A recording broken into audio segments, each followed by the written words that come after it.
nasıl gireceğim? Bebeğim hadi videoya açalım. Selam arkadaşlar, hoş geldiniz. Biz bugün size ürün inceleme videosuyla geldik. Bu da küçük ailemizin yeni üyesi Luna. Minnoş, bebiz. Onu gönder de hadi başlayalım. Evet zaten durmuyor kendileri. Hadi bay bay canım, bay bay yap. Ben Bay onun bay. parçalarını ayırıyorum. Ayır bakalım. Neydi bunun ismi?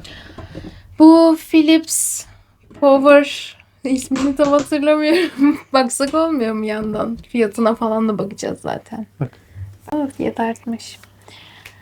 Evet, blenderımızın ismi Philips Pro Blend Blender. Cam smoothie blenderı diye de geçiyor. 800 volt. Aynen. Öncelikle Blender'ın özelliklerini, sonra da Blender'ı kullanacağız ve nasıl işlediğini ve zaten biz yaklaşık bir aydır kullanıyoruz bu Blender'ı. Memnunuz ama özelliklerini duymak istiyorsanız şu an söyleyeceğiz. Ondan sonra da kullanımına geçeceğiz. Bunun buz kırma özelliği için almıştık biz. Bir özelliklerini söyleyelim, sonra denemeyi yapalım. Gücü 800 ila 1200 watt yazıyor. Voltaj olarak da 220'ye 240 voltaj yazmışlar. Hacim 1,5 litre. Yani 2 litreye kadar alıyor ama 1,5 litreye öneriyor. Fazla geçmesin diyor yani üstüne. Çünkü genelde çırptığınız şeyler köpürüyor ve büyüyor. Materyal paslanmaz çelik demişler. Ve bu blenderın ayakları yapışkan. Bakın, Vakumlu yani. vakumlu, Vakumlanıyor. çıkmıyor. Yani şu an normal bildiğiniz masamızın üstüne koyduk ve hemen vakumladı, çekti yani, bildiğin yapıştı oraya. Düşme olayı falan çok az. Hız ayarı 3 kademeli ve ekstra buz kırma özelliği var. Nerede? Takılı değil mi, şimdi çarpılmıyor. Yok hayır değil.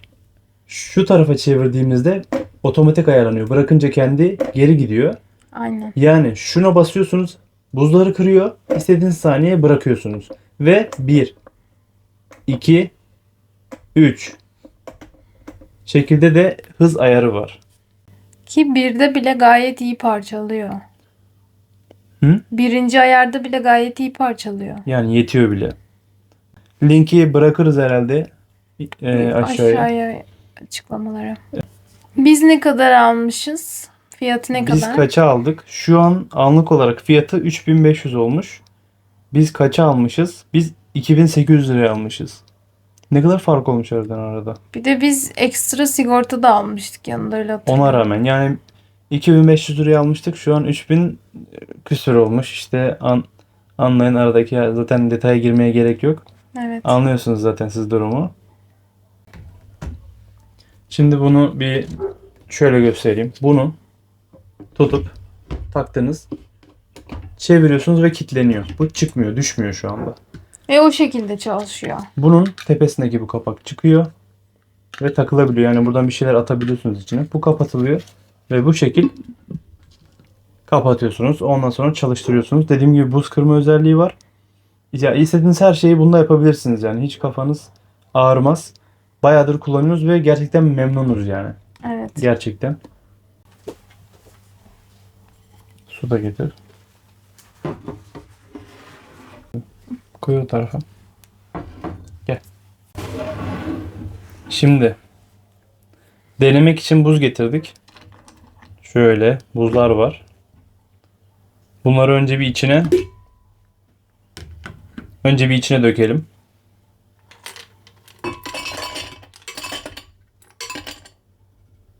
Bunlar dibine yapışmış kalsın. Koy kenara. Bunu zaten biz buz kırma özelliği için almıştık. Onu da hemen gösterelim. Sadece buzu koyduğunuz zaman kırmıyor. Bunu alır mısın? Kapağını kapatıyoruz.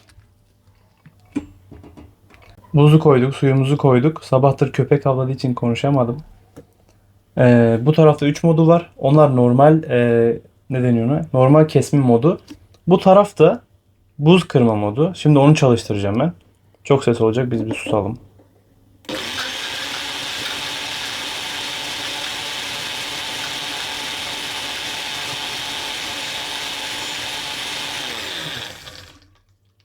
Bitmemiş.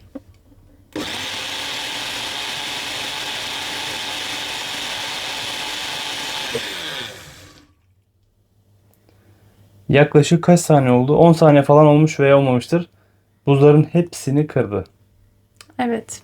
Bir Çok küçük şeffaf bardak parçalar getirir misin? dışında. Kapağı açalım. Bir bardak getirdik geldik hemen. Şunu alır mısın? Hemen çeviriyorum. Kilidini açtım. Çıkardım.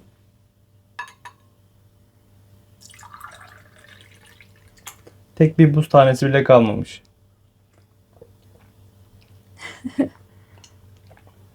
Mavi su en sevdiğim. Böylelikle testimiz bitmiş oluyor. Bence başarılı. Birkaç aydır kullanıyoruz. Biz çok beğendik. Ee, Alacaksanız almanızı tavsiye ederiz. Bir Bence sonraki ürün incelemelerimizde görüşürüz. Bay bay. bay bay.